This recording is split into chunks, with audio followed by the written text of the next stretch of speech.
À quoi ressemblent les dernières 24 heures d'un condamné à mort?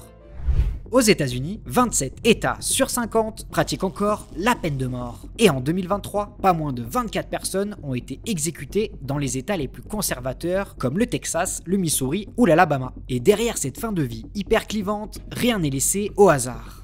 Il faut savoir que les protocoles sont différents d'un État à un autre. Prenons celui de l'Ohio par exemple.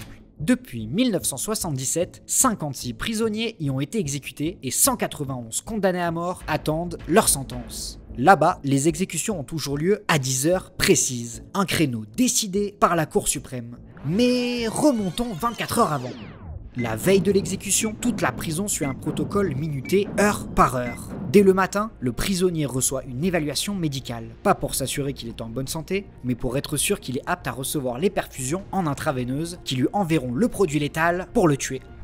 L'équipe d'exécution est chargée de déterminer par quelle veine lui sera posé le cathéter. Il faut qu'elle soit assez solide pour supporter l'injection et que rien ne rate. Car l'objectif premier des prisons, c'est d'éviter que l'exécution ne dure trop longtemps et ne tourne au supplice. Et pourtant, s'il ne faut que 10 minutes pour succomber à une injection létale, parfois cela peut durer plusieurs heures. Comme en 2014 où l'exécution de Joseph Wood a duré près de 2 heures. Ou plus récemment en 2022 avec l'exécution de John Grant. Le condamné a mal réagi aux 3 produits qui lui ont été injectés et est mort lentement dans d'atroces souffrances. Tous les ans, des scandales du genre éclatent aux États-Unis. Tous ont fini par mourir, sauf un homme, Rommel Broom. C'est le seul survivant d'une exécution ratée.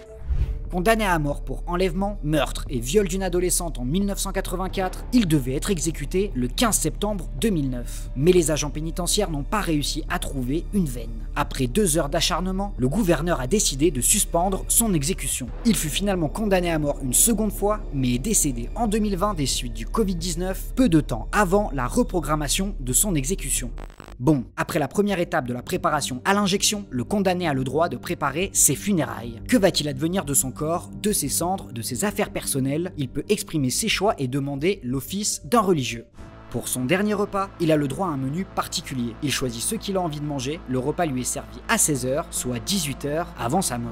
Mais contrairement aux idées reçues sur le dernier repas d'un condamné à mort, cela n'a rien d'exceptionnel. Il est préparé dans les cuisines de la prison et aucun condamné à mort n'a le droit de commander dans un restaurant. Vient ensuite l'heure des visites. Famille, amis, le prisonnier peut parler et serrer dans ses bras une dernière fois celles et ceux qui lui sont chers. Il dispose de 3 heures pour faire ses adieux à ses proches. Le lendemain matin, jour de l'exécution, il dispose de 2 heures entre 6h30 et 8h30 pour petit déjeuner, se doucher et s'habiller. Dans certaines prisons, le prisonnier peut choisir ses vêtements, dans d'autres, il est obligé de porter les habits de la prison. Le condamné peut ensuite voir un aumônier pour recevoir une dernière bénédiction. Enfin, une toute dernière fois, il a le droit de recevoir la visite de ses proches, mais en restant, cette fois-ci, derrière les barreaux. Pas de dernière étreinte, juste un regard. À 9h45, un gardien lit l'ordre de la Cour suprême de l'Ohio. Le condamné est allongé sur un lit, devant des témoins, ses proches, son avocat, des journalistes ou encore la famille des victimes. On lui pose 2 cathéters dans les veines. Il prononce alors ses dernières paroles avant qu'un gardien active l'injection létale vers 10h. Un moniteur de fréquence cardiaque permet de dater précisément l'heure de sa mort. Les témoins regardent le condamné mourir. Certains sont soulagés, d'autres en colère.